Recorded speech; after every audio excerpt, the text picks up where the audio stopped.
Welcome to the Real News Network. I'm Paul Jay in Washington. In Ecuador, Rafael Correa, the president, he's declared a national emergency. Apparently, protesting police in the streets have turned on him as he went out into the streets to negotiate with the police. He escaped into a nearby hospital and is now saying this is actually an attempted coup and a deliberate destabilization.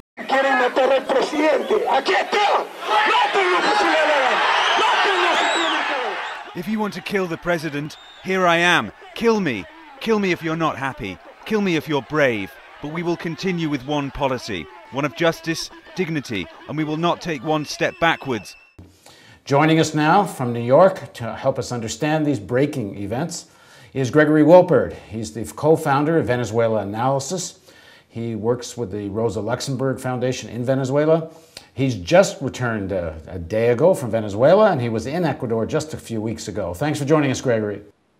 Hi, thanks for having me. So, Gregory, what do you make so far of what we can glean from the news reports?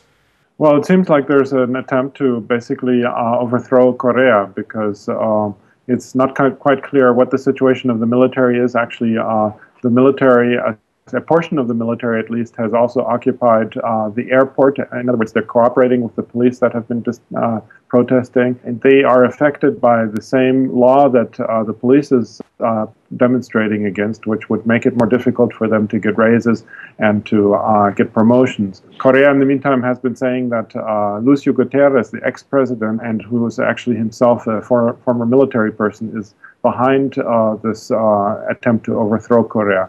But the news on this is very scant, and so it's very difficult so far to really know for sure. So now, just from the news reports, as much as we can glean, what happened is the police were in the streets protesting, I guess outside the presidential palace, about these issues to do with wages and promotions. President Correa went out to try to directly negotiate. These are lower-ranking officers and ordinary policemen. He went out to negotiate directly with them in the streets, according to some of the reports. And so some of the police fired tear gas at him. He escaped into a nearby hospital. And now, one of the reports we have, a friend of ours is talking to someone in Ecuador, and he says that Correa is now out of the hospital on the way back to the presidential palace. And that the high command of the military is expected to come out in support of constitutional order. So as these events break, it's hard to tell exactly what's happening. But give us some context. Why would the police be either themselves wanting to get rid of Correa, and give us an idea for people who don't follow the politics of Ecuador. Who is Correa? Correa is somebody who has been promising in a similar vein as Hugo Chavez of Venezuela and Evo Morales of Bolivia to completely clean up and reform Ecuador's political system. And he did have a new constitution, passed a new constitution just about 2 years ago, and has been proceeding on, seriously reforming the country's political institutions. So he's seen at least as someone who's a populist who's been going against the sort of entrenched elite interests in Ecuador. Yes, definitely.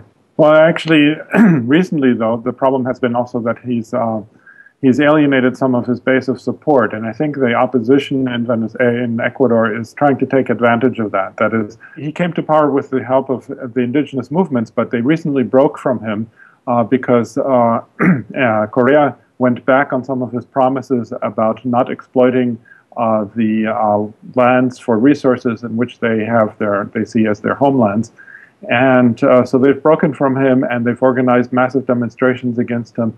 There's a number of social movements in the meantime that are opposed to Correa from the left, and he's still being opposed, of course, also from the right. And I think my speculation is that the opposition in Ecuador is trying to take advantage of this weakness, this temporary weakness of Correa's, and is for this reason trying to move against him. Now, what is the economic situation there? Why this new legislation on wages and promotions for the police? Well, I mean, it's just like everywhere else. There's belt-tightening going on because of the economic crisis. Ecuador is an oil exporting country, a member of OPEC, and the price of oil has gone down in the past 2 years. And so they need to save money. And although there's also reports that that actually police salaries have been increased. It's just that the modality for getting raises and promotions has changed. So it seems like a pretty flimsy reason, actually, to be organizing such a serious assault on the presidency. And that's why the charges against the ex-president and other forces for using this to destabilize the country. Exactly. Thanks very much for joining us, Gregory, and we'll be following this story on the Real News Network.